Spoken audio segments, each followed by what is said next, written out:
Firman-Mu pelita bagi kakiku, terang bagi jalanku.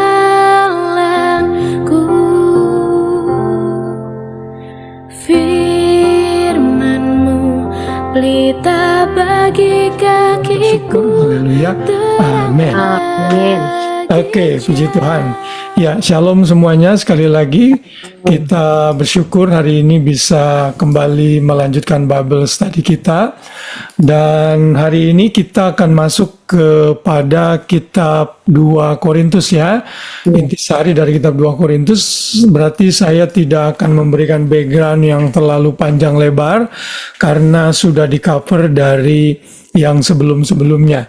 Jadi kalau ada yang miss seperti Angel mau lihat-lihat di rumah, kalau ada waktu di YouTube kami sudah di-post di setiap Bible study ini, jadi kita bisa sama-sama belajar untuk hal itu ya. Jadi sekali lagi pelajaran ini masuk dalam kategori bibliologi yang tadinya itu cuma sampai lesson ke-8 sebenarnya, tapi akhirnya Tuhan gerakan saya untuk melanjutkan membahas intisari dari kitab-kitab yang ada di seluruh Alkitab, dan kita sudah menyelesaikan itu sampai kitab Perjanjian Lama sudah selesai. Sekarang kita masuk ke dalam Perjanjian Baru, lalu kitab 2 Korintus ya. Malam hari Hani, sehat selalu ya. Shalom semuanya. Tuhan ya. Hai, shalom. Baik, baru mulai kita ya, jadi introduction saja 2 Korintus ya.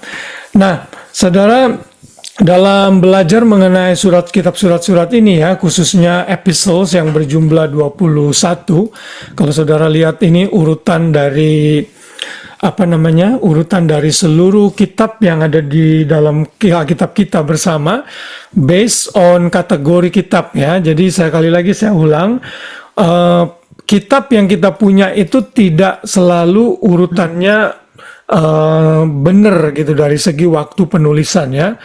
Ini disusun berdasarkan kategori kitabnya ya. Saya udah kasih contoh berkali-kali, misalnya kitab Ayub itu sebenarnya walaupun kitabnya ada di tengah, tapi Ayub itu dari segi penulisan sebenarnya kitab paling tua gitu ya.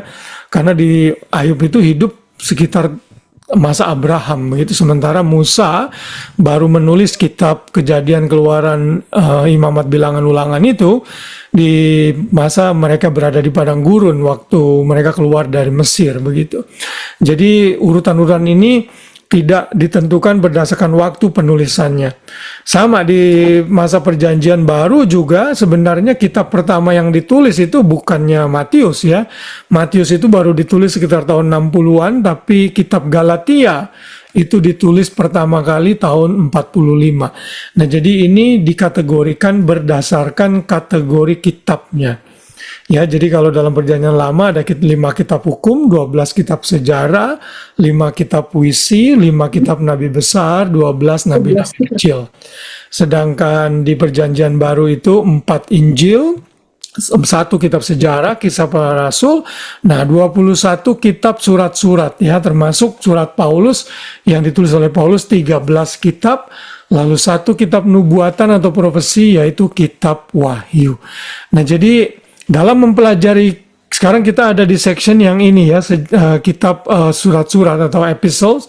Dalam mempelajari surat-surat epistle inilah kita ditekankan bagaimana kita harus seimbang antara ortodoksi ya. Ortodoksi itu pengajaran, doktrin, pengetahuan, dengan ortopraksi. Ortopraksi itu artinya kehidupan praktis kita.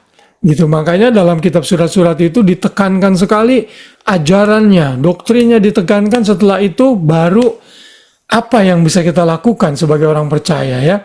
Misalnya salah satu contoh kitab Roma misalnya ya.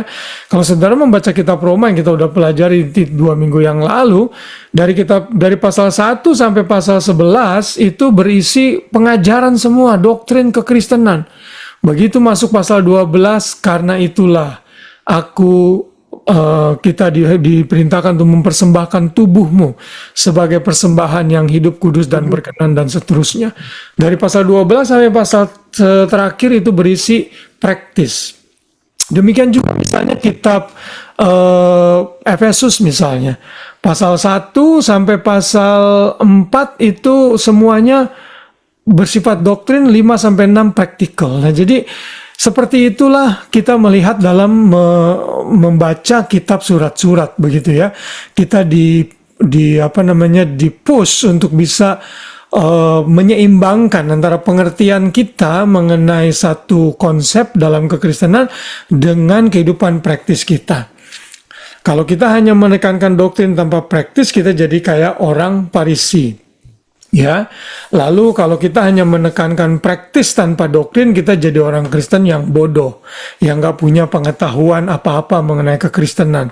Begitu orang saksi Yehova datang ke rumah kita ngomong dengan orang Mormon, kita jadi terpengaruh, akhirnya kita tinggalkan iman kita. Nah, hal-hal itulah yang perlu kita pegang teguh dalam belajar kitab surat-surat, khususnya dalam kitab 2 Korintus yang hari ini kita akan pelajari. Nah, kitab 2 Korintus tentunya kelanjutan dari kitab 1 Korintus ya. Kalau kita mungkin melihat setiap kitab yang ada 2, ada 1-2 Korintus, 1-2 Tesalonika, 1-2 Timotius. Saudara pikir yang pertama itu kan, mungkin yang paling penting. Enggak, saudara, dua-duanya itu sangat penting. Ya, yang pertama dan yang kedua. Hanya memang disebut kedua karena kelanjutan dari apa yang tidak selesai pewahyuan Tuhan di bagian yang pertama, makanya dibagi 2 begitu ya. Nah, jadi kitab Korintus ini ingat ya, Paulus tidak hanya menulis 2 surat ke Korintus, tapi dia menulis 4 secara total. Yang 3 dan keempat itu tidak ditemukan. Lalu yang kedua ini yang kita pelajari pada malam hari ini. Jadi sebenarnya Paulus menulis lebih dari 2 surat. Kita percaya itu bagian dari providensi Tuhan, sehingga dia menetapkan mana yang harus included di dalam kanon kita dan mana yang excluded akhirnya tidak masuk ke dalam kanon kita. Gitu ya. Jadi ingat selalu kitab Korintus atau jemaat Korintus itu adalah jemaat yang penuh dengan masalah. Ya, ada masalah perzinahan di sana, masalah perpecahan ya, kesatuan jadi problem di sana. Lalu ada masalah dengan karunia-karunia rohani yang digunakan secara tidak tepat di sana. Lalu juga ada masalah dengan moralitas mereka yang mengikuti arus dunia. Instead of hidup seperti di dalam Kristus, tapi mereka membawa budaya Korintus yang pada waktu itu syarat dengan penyembahan berhala, syarat dengan pelacuran masuk ke dalam gereja. Nah, Paulus menulis 2 surat ini untuk memberikan koreksi kepada mereka sehingga mereka mengerti dan diubahkan. Dan ini adalah salah satu tugas gembala tentunya ya. Dia harus mengoreksi di mana-mana perlu dari dombanya kalau mereka tersesat begitu. Nah, sekarang kita akan masuk ke dalam seperti biasa sistematika kita dalam kitab Korintus 2 Korintus. Dan saya beri judul The Book of Divine Power in Weakness ya. Jadi kitab di mana kuasa ilahi dinyatakan dalam kelemahan. Kenapa? Karena di dalam kitab 2 Korintus inilah Paulus justru boast, dia bangga dengan kelemahannya. Ya, justru dia bukan orang yang melebih-lebihkan kehebatannya, walaupun kita tahu Paulus itu hebat, cerdas luar biasa, tapi justru dia tidak bermegah dari apa yang dia punya, pengalaman dia, latar belakang dia sebagai seorang rabi dan seterusnya, tapi justru dia bangga saat dia lemah, dalam kuasa Tuhanlah dinyatakan dalam kelemahannya itu ya.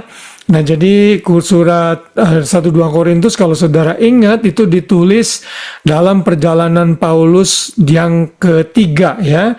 Dalam perjalanan Paulus yang pertama, misionaris yang pertama, penginjilan yang pertama itu Paulus nulis 1 kitab yaitu Galatia ya. Lalu dalam perjalanan yang kedua dia menulis 2 kitab, 1-2 Tesalonika. Lalu dalam perjalanan yang ketiga dia menulis 1-2 Korintus, lalu kitab Roma.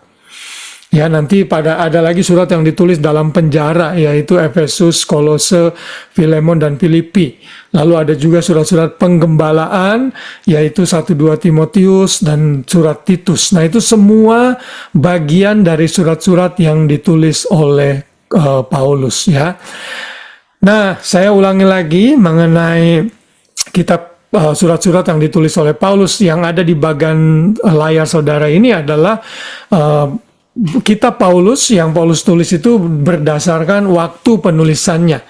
Ya, jadi seperti saya sebutkan tadi, Galatia itu sebenarnya yang pertama sekali ditulis. Ya. Jadi jangan saudara salah, jadi bukannya Matius ya, sekalipun itu kitabnya yang pertama yang disebut, tapi sebenarnya bukan Matius yang ditulis. Ya, saudara bisa lihat sendiri di sini. Yang terakhir adalah 2 Timotius, di mana Paulus sudah mendekati kematiannya. Makanya Paulus bilang, aku telah mengakhiri pertandingan dengan baik, aku telah memelihara iman. Dan di masa itulah Paulus dipercaya dalam sejarah gereja dipenggal oleh Kaisar Nero di Roma. Nah, sedangkan ini adalah urutan Alkitab berdasarkan kanon Alkitab kita yang ada di Perjanjian Baru. Kalau saudara pernah Sunday School, guru Sunday School-nya mungkin pernah ngajarin dulu, saya ingat di Indonesia, ini ada lagunya ya. Matius, Markus, Lukas, Yohanes, ya. Kisah Rasul, Roma, Korintus, Galatia, Efesus, Filipi, Kolose, kedua Tesalonika, 1 dan 2 Timotius, Titus, Filemon, Ibrani, Yakobus, Petrus, 3 Yohanes, Yudas, akhirnya Wahyu. Saudara, kalau belajar menghafal dalam bentuk lagu itu lebih bisa masuk dan lebih mudah mengingat. Ada juga lagu untuk Perjanjian Lama, saudara bisa cari di YouTube kalau saudara mau. Nadanya agak lebih sulit, lebih nggak familiar, tapi bisa untuk saudara mengingat kitab-kitab yang ada dalam Alkitab saudara. Dan ada begitu banyak orang Kristen yang nggak peduli dengan ini. Karena itu saya bersyukur kalau saudara mau ikut Bible study seperti ini, berarti bisa menambah pengetahuan saudara, sehingga kita jadi orang Kristen tuh nggak blank gitu ya saat ditanya oleh orang maksudnya apa ya ini ya. Nah, ini satu hal yang perlu kita juga pacu diri kita tentunya.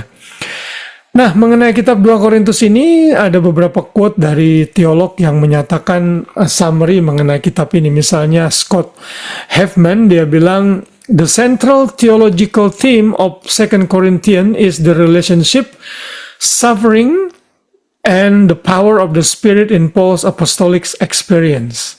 Paul's point concerning this theme is as simple as it is profound. Rather than calling his sufficiency into question, Paul's suffering in the revelatory vehicle through which the knowledge of God manifests in the cross of Christ and in the power of the Spirit is being disclosed. Jadi Paulus itu justru ini jadi central message-nya dalam kelemahannya. Kalau dia mau boast on the cross of Christ. Ya, jadi saudara, kalau kita mau terapkan dalam kehidupan praktis ya, kalau saudara lemah, itu justru kuasa Tuhan akan dinyatakan begitu. Ya, makanya kalau dalam masalah, dalam pergumulan, saudara harus yakin dan positif bahwa the power of God is about to be revealed gitu di dalam hidup kita. Makanya Paulus bilang, aku lebih bermegah dalam kelemahanku. Jadi dalam pergumulan saudara nggak perlu takut ya. Paulus sudah memberikan teladan. Karena itu kita harus mengikuti jejak dari Paulus ini. Lalu yang kedua, seorang wanita bernama Linda Beville menulis, the central theme of 2 Corinthians is divine power in weakness. Sama kan ya? It is a theme that the church in the West has tended to shrug off as appropriate only for Christian living under oppressive political regimes. Health, wealth, and prosperity is a message often presented in the media and preached from the pulpit in the West. Not so with Paul. He defines the role of the gospel preacher in terms of trials and hardship through which God's power is seen and appropriated. It is the same for the church. Every chapter echoes these themes. Jadi maksudnya pesan yang ada 2 Korintus ini kontradiksi dengan yang kita jumpai dalam gereja-gereja modern sekarang, di mana pesan mengenai kesehatan, wealth, prosperity itu lebih ditonjolkan daripada bagaimana kita siap menderita untuk Kristus. Sekali lagi, itu tidak salah, yes, bisa, tapi kan harus ada balance dalam kehidupan bergereja. Saya selalu katakan ini berulang-ulang. Jadi, sebenarnya yang perlu kita tekankan di dalam hidup kekristenan selain yang tadi itu adalah bagaimana kalau seseorang itu menghadapi trials and hardship, attitude-nya bagaimana. Makanya sepanjang bulan ini kan kita belajar ya, bagaimana kita bisa menang atas masalah. Dalam setiap renungan yang saya buat di sepanjang bulan ini, saya memberikan banyak dimensi sikap hati yang harus kita miliki dalam masalah. Nah, itu cocok dengan 2 Korintus ini karena memang ini bagian dari realita kita. Selama hidup di dunia ini kita masih bisa go through the trials. Nah, Paulus justru bangga karena justru dalam kelemahan kuasa Tuhan itu justru dinyatakan. Ya. Nanti saudara lihat dalam 2 Korintus 12 kita akan lihat secara singkat saja bagaimana Paulus menerima penglihatan dibawa ke surga ketiga 14 tahun yang lalu waktu dia menulis itu, tapi dia tidak bangga. Ya, nggak seperti orang yang hidup pada masa ini begitu naik ke surga, pergi ke neraka, tulis buku, ya kan? Paulus justru untuk mencegah dia tidak sombong, katanya Tuhan beri duri dalam daging, yaitu utusan iblis, agar dia tidak bermegah. Dan saat Paulus bilang, Tuhan, saya udah nggak sanggup, Tuhan tolong. Lalu Tuhan bilang apa? Justru dalam kelemahanmu lah kuasaku dinyatakan. Nah, itu central message dari 2 Korintus yang saudara dan saya bisa ambil untuk hal praktikal kita. Ya. Nah, kemudian penulisnya tentunya tidak bisa diragukan, sama seperti 1 Korintus ya. Sorry, saya lupa ganti ini ya, harusnya Korintus bukan Roma itu yang dalam bahasa Indonesianya ya. Yang menulis adalah Paulus karena dalam pasal 1 ayat 1 jelas dinyatakan dari Paulus yang oleh kehendak Allah menjadi Rasul Kristus dan dari Timotius saudara kita. Jadi dia bersama-sama ya, Paulus itu dengan Timotius itu teman sepekerjaan, teman sepelayanan. Ya, karena Timotius sempat dikirim oleh Paulus sempat mengirim Timotius ke Korintus sebenarnya ya, untuk fix the problem di sana juga ya. Karena itulah surat ini mewakili Paulus dan juga Timotius yang justru sudah sangat akrab dikenal oleh jemaat Korintus pada saat itu ya. Lalu waktu penulisannya ya mirip-mirip dengan 1 Korintus, yaitu sekitar tahun 55 sampai 57 setelah Tuhan Yesus. Jadi tidak terlalu lama sekali ya, hanya kurang lebih 30 tahun setelah Yesus mati, bangkit, naik ke surga. Jadi ini satu kesaksian tentang Kristus, tentang pelayanannya, lalu untuk doktrin-doktrin Kristen yang cukup dekat dengan Tuhan Yesus yang bisa kita percaya kebenarannya. Ya. Nah, itu waktu penulisannya, sedangkan audiensnya tentunya mudah saja karena nama suratnya adalah nama gereja lokalnya. Itu berarti surat 1 dan 2 Korintus ditujukan kepada jemaat yang ada di Korintus, mix antara orang-orang Yunani dan orang-orang Yahudi yang sudah percaya kepada Tuhan Yesus. Ya. Lalu dari mana surat 2 Korintus ditulis? Kalau 1 Korintus itu lebih dari Efesus ditulisnya, sedangkan 2 Korintus itu lebih ditulisnya di Makedonia, saudara ya. Lebih ke Makedonia. Jadi saudara ingat waktu Paulus berada di Efesus ya. Efesus itu adalah headquarternya perjalanan misi Paulus. Jadi headquarter itu gimana ya? Pusat pelayanannya, dari sinilah dia menyebar kemana-mana. Karena Efesus itu dekat dengan kota-kota yang lainnya ya. Di Asia itu, di Asia kecil kurang lebih di Turki sekarang. Kalau mau ke Greece itu nggak jauh kalau saudara lihat peta yang ada di layar saudara itu. Ya. Nah, dari surat 1 Korintus kita melihat bahwa dia kan mengirim Timotius. Kalau saudara membaca 1 Korintus 16 ayat 17, di sana dikatakan ia mengirim Timotius dan juga orang-orang yang lain yaitu Stefanus, Fortunatus, Achaicus, untuk melengkapi apa yang masih kurang di sana. Jadi ada beberapa rekan pelayanan yang membantu Paulus untuk fix the problem di Korintus, termasuk Timotius, Stefanus, Fortunatus, dan Achaicus ya. Nah, itu sedikit banyak apa yang Paulus perlu difix di dalam jemaat Korintus. Nah, setelah Timotius kembali ke Efesus, dia memberi pesan kepada Paulus bahwa dalam surat 1 Korintus itu ternyata tidak memecahkan masalah secara total di Korintus. Karena itulah Paulus berencana untuk mengunjungi Korintus untuk kedua kalinya.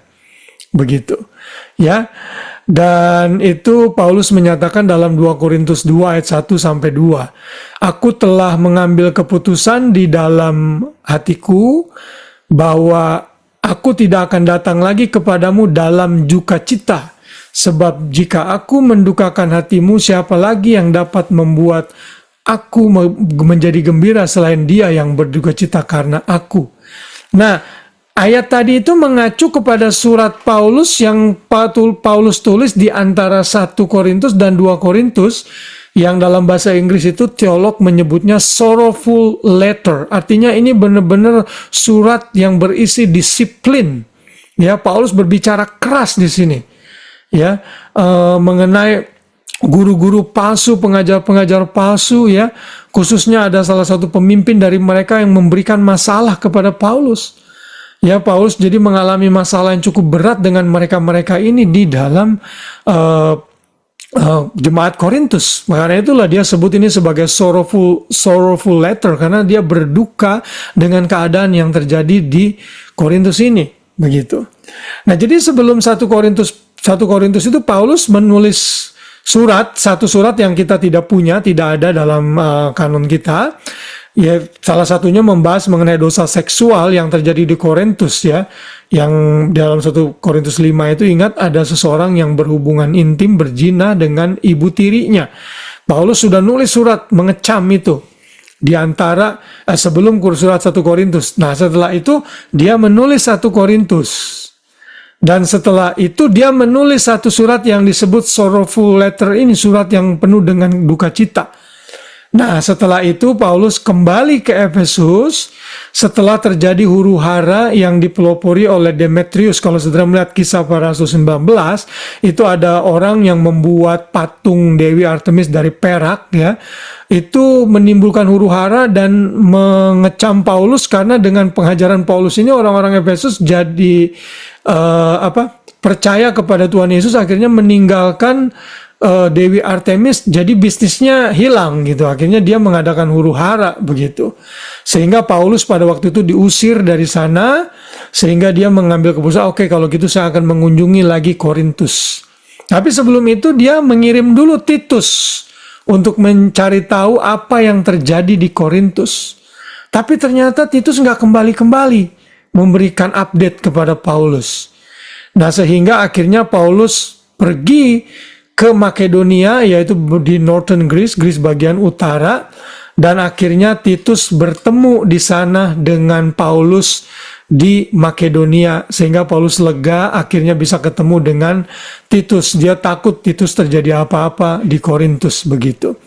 Nah, dari Makedonia inilah dipercaya Paulus menulis surat kepada jemaat Korintus, lalu Titus yang membawa surat ini kepada jemaat di Korintus begitu. Waktu ketemu Paulus, Titus bercerita bahwa ada banyak hal yang positif yang terjadi di Korintus, tapi juga ada hal yang negatif karena sekelompok orang-orang yang menentang Paulus itu masih ada, sehingga Paulus harus menulis surat menyatakan dan mengecam mereka semua, sehingga Paulus mengkoreksi apa yang mereka anggap salah gitu ya, tidak benar mengenai diri Paulus. Bahkan para pengajar-pengajar palsu ini, nanti kalau sudah baca di bagian akhir surat Paulus atau di bagian awal saya lupa, itu sampai sampai mengejek Paulus sampai ke personal gitu. Paulus, kamu kan nggak ganteng misalnya gitu, kamu tuh jelek gitu ya, karena dipercaya Paulus itu matanya agak sedikit apa ya, sutur begitu. Saya nggak tahu bahasa Indonesia yang tepat apa. Jadi kayak agak ngerip-ngerip matanya. Lalu Paulus itu orangnya nggak tinggi katanya gitu. Jadi penampilannya Paulus dikritik, saudara, instead of kemampuan intelijensinya. Nah, karena itulah Paulus harus membereskan masalah ini secara tuntas sehingga dia harus menulis surat dan diberikan kepada Titus, lalu Titus mengirimkannya kepada jemaat di Korintus. Nah, itulah yang kita kenal dengan surat 2 Korintus, ya. Dan dari sini Paulus berencana akan mengunjungi kembali Korintus untuk yang ketiga kalinya. Nah, jadi itu kurang lebih gambaran background dari kenapa Paulus menulis kitab 2 Korintus. Begitu ya. Jadi kalau saudara belajar Alkitab seperti ini, jadi saudara ngerti gitu loh. Surat itu tidak mungkin datang dengan tiba-tiba tanpa ada hal yang melatar belakangi. Pasti ada sebabnya. Kalau zaman dulu sebelum ada WA, sebelum ada email, kita kan tulis surat ya. Nah, itu Grace tuh dulu ngalami tuh waktu sekolah di sini tahun 95. Ya komunikasinya kadang tulis surat, teleponnya kalau zaman-zaman dulu pakai fax begitu. Dan itu pesannya lama baru nyampe, saudara. Ya. Dan orang nulis surat itu pasti ada latar belakangnya, ada yang kangen, ada yang karena problem, mengadukan problem dan sebagainya begitu. Ya kalau sekarang sih udah nggak perlu ya, karena dalam hitungan detik kita bisa langsung telepon pakai WA, kita bisa kirim message pakai WA, pakai yang lain-lain, sehingga bisa pesan bisa tercapai dengan cepat gitu ya. Kita bersyukur teknologi. Nah, itu tempat penulisannya ya. Kalau saudara lihat, ini adalah wilayah pelayanan Paulus, ya, kota-kota yang sempat dikunjungi, dan disinilah Paulus menulis surat kepada jemaat-jemaat tersebut ya. Jadi Efesus itu menjadi sentral headquarter pelayanannya dalam dalam penginjilan, khususnya perjalanan penginjilan yang ketiga. Ya, kalau saudara lihat kota Korintus itu dia punya reconstruction-nya seperti ini ya. Ini terlalu kecil sekali, saudara bisa akses ini online ya. Kalau dibesarkan mungkin kurang lebih seperti ini. Ini adalah kota Korintus yang di sana ada teater ya. Di kota Korintus ini, saudara mungkin pernah ingat waktu kita belajar kitab Roma, di sana juga ada Colosseum ya, ada tempat stadion gitu ya. Lalu di dalam Korintus itu juga ada forum. Forum itu di mana ya? Di sini ya, di Agora ya. Agora ini tempat orang mengadili perkara, tempat mengumpul-ngumpul kalau ada sidang-sidang ke wilayah gitu, dilakukannya tuh di Agora. Ini public marketplace ya, civic heart. Ya, jadi kayak civic kalau saudara di sini ya mungkin seperti town hall begitu ya, tempat orang ngumpul pada waktu itu. Lalu saudara juga mungkin nanti ingat ada Bima. Bima ini di sini pemimpin kota itu mengadili kasus-kasus pakai kursi tinggi yang namanya Bima. Nah, Bima inilah yang Paulus pakai nanti di 2 Korintus 1 Korintus 3 atau 1 Korintus 5, saya lupa itu, di mana Paulus menyampaikan mengenai upah orang percaya ya. Kalau kita melakukan pekerjaan motivasinya buruk tuh kita seperti membangun pelayanan kita dari jerami, dari kayu yang mudah terbakar. Tapi kalau motivasi kita benar, kita seperti membangun pelayanan kita dari emas ya, dari besi yang kuat begitu. Nah, Judgment Seat of Christ itu bahasa Yunaninya yang dipakai adalah Bima. Nah, dari Bima, bangku tinggi inilah dia dianalogikan Yesus nanti akan memberikan upah kepada kita. Jadi kalau saudara ingat di Indonesia ya, atau lihat pemainan bulu tangkis itu di tengah-tengah ada wasit pakai kursi tinggi. Nah, nanti Tuhan Yesus seperti itulah gambarannya akan memberikan upah. Oke, kamu nih sudah WL, kamu sudah main musik, kamu sudah khotbah, kamu motivasinya begini-begini, upahnya sekian-sekian. Nah, seperti itulah Paulus kasih kata the judgment seat of Christ, dibilangnya Bima. Nah, jadi kadang-kadang kata-kata yang dipakai itu menggambarkan keadaan yang terjadi pada saat itu. Ada Temple Apollo yang kita sudah lihat minggu lalu ya. Nah, seperti itulah gambaran kota Korintus dan latar belakang 2 Korintus.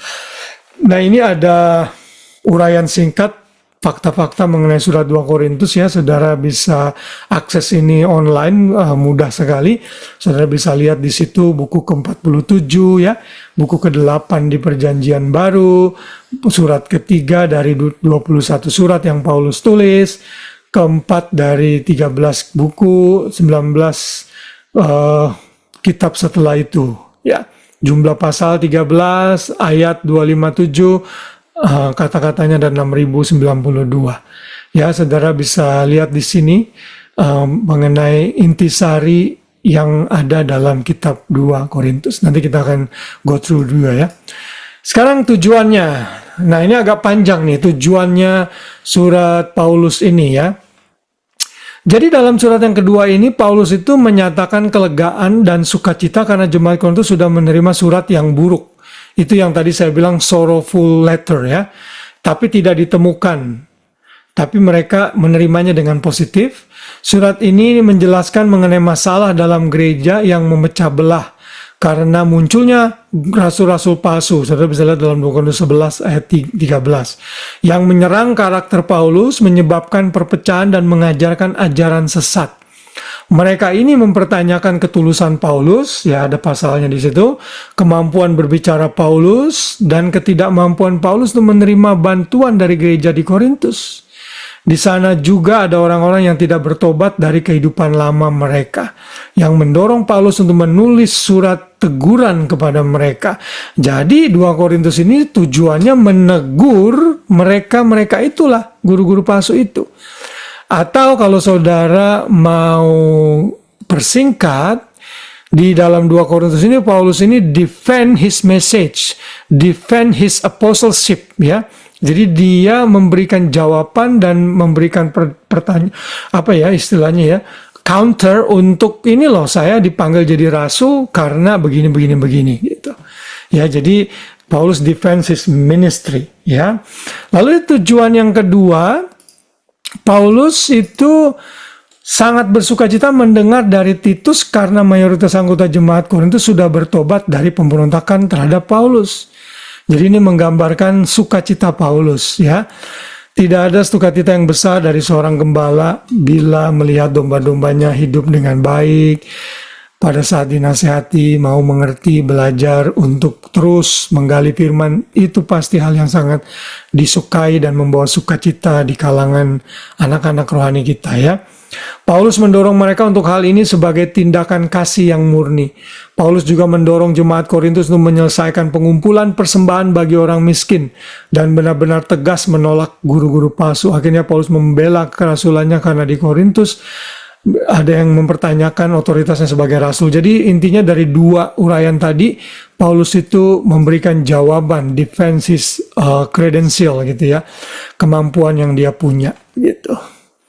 Nah sekarang kita masuk ke dalam susunan sederhana dari 2 Korintus.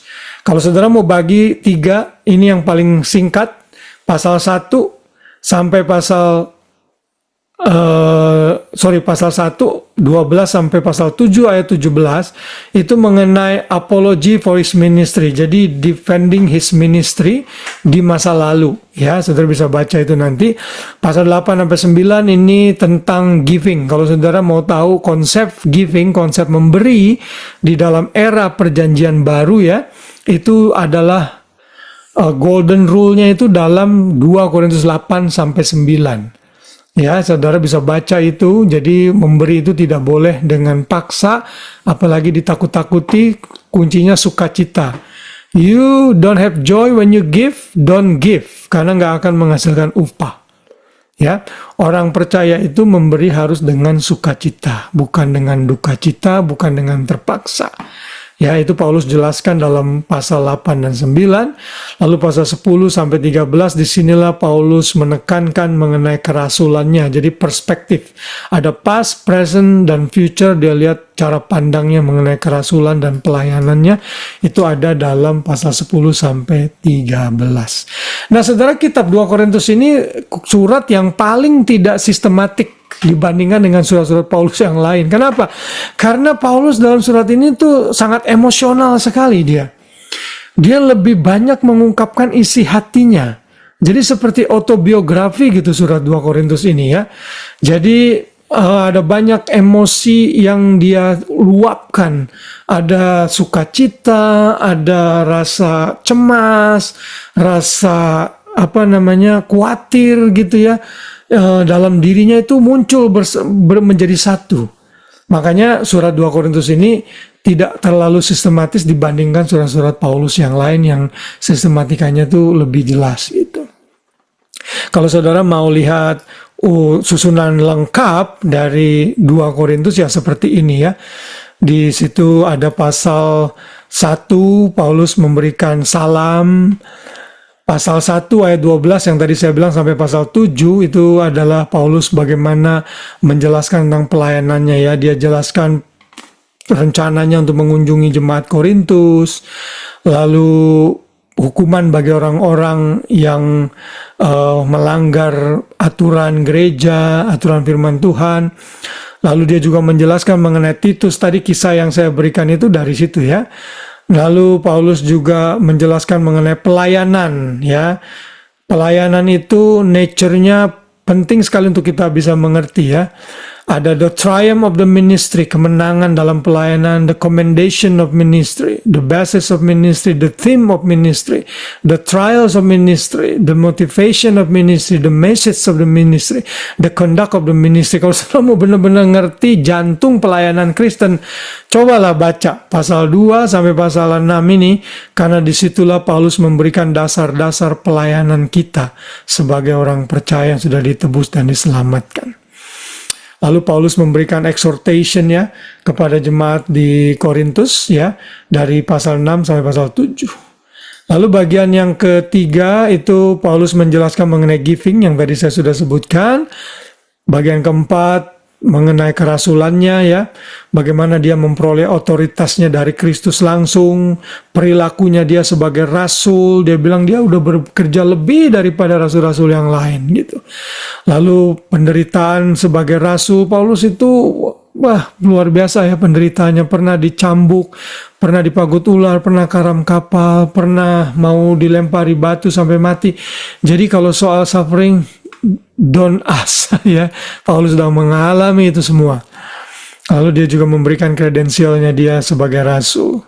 Dan yang terakhir dalam bagian penutup, Paulus memberikan wejangan-wejangan dan berkat kepada jemaat di Korintus ya untuk terakhir kalinya. Kalau saudara mau persingkat lagi, seperti biasa, ini saya ambil dari Chuck Swindoll Bible Study, dia penggal-penggal. Saudara juga bisa cari ini, type saja di Google ya.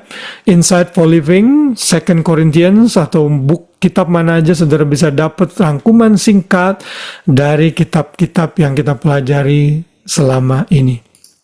Ya, nah, jadi kurang lebih kalau saudara mau singkat ya, saya tulis di sini ya untuk menyingkat isi dari 2 Korintus ya. Coba perhatikan di sini ya. Setelah salam kepada orang percaya di Korintus dan menjelaskan kenapa ia tidak mengunjungi mereka, pasal 1 ayat 3 sampai 2 ayat 2, Paulus menjelaskan karakter pelayanannya. Kemenangan melalui Kristus dan ketulusannya di hadapan Tuhan adalah tanda penting dalam pelayanannya kepada gereja-gereja.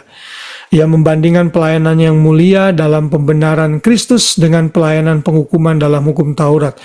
Ya, di situ dalam pasal 3 Paulus membandingkan tuh kemuliaan seorang pelayan Kristus dengan Musa yang pada waktu itu habis ketemu Tuhan mukanya harus diselubungi karena nggak tahan orang melihat kemuliaan yang ada dalam diri Musa dari Tuhan itu ya. Sekarang nggak perlu lagi kayak gitu. Ya, lalu menyatakan imannya dalam validitas pelayanan sekalipun penganiayaan yang besar. Nah, pasal 5 ini menjelaskan dasar iman Kristen ya, karakter baru dan pertukaran dosa kita dengan kebenaran Kristus. Nah, kalau saudara nanti baca 2 Korintus ya, di situ Paulus kan bilang walaupun tubuh batiniah kami makin rusak, tapi tubuh rohani kami makin diperbaharui hari demi hari. Karena itu aku tidak tawar hati, itu kata Paulus. Ya, jadi bagi orang-orang yang sudah lanjut usia nggak perlu kecil hati. Fisik boleh lemah, tapi rohani kita makin maju di dalam Tuhan. Itu yang Paulus mau. Lalu kita tahu juga 2 Korintus 5 ayat 17 ayat emas yang orang udah harus ngerti. Siapa yang ada dalam Kristus, ya adalah ciptaan baru. Yang lama sudah berlalu, yang baru sudah datang. Lalu 2 Korintus 5 ayat 21, saudara ingat ini ayat apa? Ayat substitusi. Yesus yang tidak berdosa dijadikan dosa karena kita. Sehingga kita yang berdosa ini boleh menerima kebenaran dari kebenaran yang Yesus miliki. Jadi ada divine exchange. Nah itu Paulus ungkapkan itu dalam 2 Korintus 5. Pasal 6 dan pasal 7, Paulus membela dirinya dan pelayanannya, memastikan jemaat di Korintus akan kasihnya kepada mereka, mendorong mereka untuk bertobat dan hidup kudus. Ya, Paulus mengingatkan mereka, bukankah tubuhmu adalah bait Roh Kudus, jangan berdosa lagi. Ayo kembali kepada kebenaran. Pasal 8 sampai 9, Paulus menasihati jemaat Korintus untuk mencontoh dan teladan Makedonia yang murah hati. Sekalipun mereka miskin dan kekurangan, tapi mereka memberi dengan kelimpahan mereka, dengan dalam kekurangan mereka. Berarti mereka merasa berlimpah untuk bisa memberi. Ya saudara, memberi itu kan tadi saya bilang harus dengan sukacita. Yang kedua harus ada pengorbanan. Ya, kalau memberi enggak pengorbanan itu bukan memberi. Kalau saudara punya uang $1 juta di bank, persembahan saudara $2 itu nothing, saudara. Nggak ada yang dikorbankan. Makanya pakai konsep persepuluhan itu baik. Karena 10% itu nggak sedikit itu, ya. Kalau orang ikannya $100 itu gede itu. Apalagi zaman sekarang harga-harga udah makin naik gara-gara bensin naik. Makanya harus ada pengorbanan. Kalau nggak ada pengorbanan belum memberi gitu, ya. Nah itu pasal 989, dan yang terakhir di akhir suratnya Paulus menyatakan kembali otoritas kerasulannya kepada jemaat Korintus, juga meragukan kesian mereka kepadanya di tengah-tengah oposisi dari para pengajar-pengajar sesat. Jadi Paulus meyakinkan mereka jangan ragu. Ya, ia menyebut dirinya sendiri bodoh karena penderitaan dan kualifikasinya bagi Kristus. Jadi Paulus itu rendah hati sekali ya. Ia mengakhirinya dengan menjelaskan penglihatan mengenai surga. Nah ini ya, dan bagaimana Tuhan memberi duri dalam daging yang membuatnya tetap rendah hati. Ya, jadi tidak seperti yang kita alami di dunia modern kita saat ini, di mana ada banyak orang yang mengklaim diri lalu bangga dan menulis buku, dan itu memang selling point yang sangat baik saudara ya kalau mau seperti itu. Tapi Paulus nggak bilang begitu. Paulus justru diberikan duri dalam daging biar dia tetap rendah hati. Bayangin saudara, ke surga gimana nggak mau sombong ya kan? Ini kan satu penglihatan yang nggak semua orang bisa saudara ya. Tapi Paulus bilang justru Tuhan kasih dia duri dalam daging agar dia nggak sombong gitu. Lalu pasal terakhir berisi pujian kepada jemaat Korintus untuk menguji dan diri mereka sendiri apakah mereka pengakuan iman mereka sungguh-sungguh, dan ia mengakhiri dengan doa berkat, kasih dan damai. Nah jadi itulah kurang lebih intisari kitab 2 Korintus yang kita bisa pelajari pada hari ini. Saya berharap saudara bisa mengambil hal-hal baik dari sini. Ini hanya review saja, hanya ambil kulit-kulitnya saja. Ada banyak hal praktikal tentunya yang bisa kita ambil di sini gitu. Jadi sambil saya tadi jelaskan, saudara bisa ngambil hal-hal praktis sendiri ya. Nah untuk penutup seperti biasa kita akan melihat apa koneksinya kitab 2 Korintus dengan perjanjian lama. Ingat ya, belajar perjanjian baru kita melihat apa yang menjadi tipologi, gambaran-gambaran yang di perjanjian lama lalu digenapi di perjanjian baru. Saat kita belajar kitab-kitab perjanjian baru, kita menengok ke belakang ke perjanjian lama, koneksinya apa gitu. Nah, di dalam 2 Korintus ini, Paulus menekankan berulang-ulang mengenai hukum Musa atau hukum Taurat dan membandingkannya dengan Injil Kristus dan keselamatan karena kasih karunia dalam Kristus yang lebih besar. Kalau hukum Taurat yang diberikan Musa itu penuh dengan kemuliaan sampai Musa nggak bisa membiarkan mukanya, maka dia harus menutupinya. Apakah lagi kata Paulus Injil yang kita punya sekarang itu lebih besar dari apapun juga. Ya, karena itu Paulus bangga dengan Injil itu. You and me must have the same attitude like Paul. Ya, kita boast on the gospel of Christ, memberitakan Injil. Ya, itu jadi tugas kita karena ini kebanggaan kita. Sedang hal praktis seperti saya bilang banyak sekali ya, saudara bisa garis bawahi tadi yang saya bilang, tapi intinya satu saja saya mau share malam ini. Surat ini mengajarkan mengenai kepercayaan yang Tuhan berikan untuk kita lakukan dengan baik. Bukan hanya uang, tapi tenaga dan semua yang kita punya, kita harus menggunakannya dengan baik. Stewardship, ya. Saudara harus sadar, semua yang saudara punya itu milik Tuhan. Kalau Tuhan mau ambil, Tuhan bisa kapan aja, jangan komplain. Karena itu, semua resources yang kita punya, waktu, tenaga, uang, materi kita harus gunakan sebesar-besarnya untuk kemuliaan nama Tuhan. Contoh, kalau saudara punya mobil, saudara pun bisa pick up saudara seiman kita untuk datang beribadah misalnya. Itu hal yang baik. Rumah saudara yang saudara punya, saudara bisa pakai itu untuk komsel misalnya. Karena kita sadar rumah kita bukan milik kita sendiri. Apakah kita bawa rumah saat kita meninggal dunia? Enggak, saudara. Karena itu kitab 2 Korintus mengajarkan stewardship kepada kita. Ya, sehingga kita bisa sungguh-sungguh menggunakan resources yang kita punya untuk kemuliaan nama Tuhan. Saat kita balik berpulang kepada Tuhan, maka Tuhan akan memperhitungkan itu dan upah kita besar di surga. Saya percaya kalau semua orang punya sikap hati yang benar seperti ini, maka hidup kita jadi lebih ringan karena kita sadar kenapa kita ada di muka bumi ini. Nah, kiranya surat 2 Korintus ini menjadi pegangan lah untuk kita bisa sama-sama maju di dalam Kristus sehingga kita menjadi pribadi yang lebih baik lagi, ya. Masalah-masalah yang ada di Korintus jadi pelajaran bagi kita sehingga kita tidak mengikuti jejak mereka. Ya, saudara, kita bersyukur ya kita jadi beneficiary dari surat-surat ini karena jadi kita bisa belajar gitu. Masalah yang terjadi di masa lalu itu sehingga bisa kita avoid di masa kini dengan pewahyuan yang Tuhan berikan kepada Paulus dan penulis-penulis lain yang menulis di Perjanjian Baru mengenai keadaan gereja pada saat itu. Ya, baik, sampai di sini saya selesai berbicara mengenai 2 Korintus. Kalau ada pertanyaan atau komentar yang mau diberikan, silakan. Semua masih hidup?